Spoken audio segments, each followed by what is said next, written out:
నమస్కారం, VNR news వార్తలకు స్వాగతం.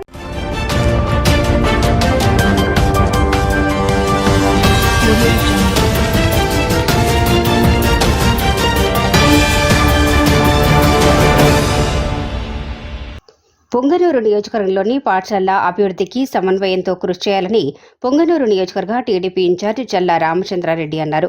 పొంగనూరు నియోజకవర్గంలోని 6 మండలాల ఎంఈఓలు గురువారం రొంపిచెర్లలో రామచంద్రారెడ్డిని మర్యాదపూర్వకంగా కలిసి సన్మానించారు. ఈ సందర్భంగా పాఠశాలలో విద్యార్థులు చేరిక, మధ్యాహ్న భోజన పథకం అమలు, నాడు నేడు పనులపై ఎంఈఓలు వివరించారు. ఈ కార్యక్రమంలో తెలుగు రైతు రాష్ట్ర ఉపాధ్యక్షుడు రామనాథం నాయుడు, ఎంఈఓలు సిద్ధరామయ్య, పోకల తాతయ్య, శ్రీరాములు, దామోదర్, ఇందిర, శ్రీనివాసులు, శివరత్నమ్మ, కేశవరెడ్డి, తిరుమలమ్మ, చంద్రశేఖర్ రెడ్డి, రెడ్డన్న శెట్టి తదితరులు పాల్గొన్నారు.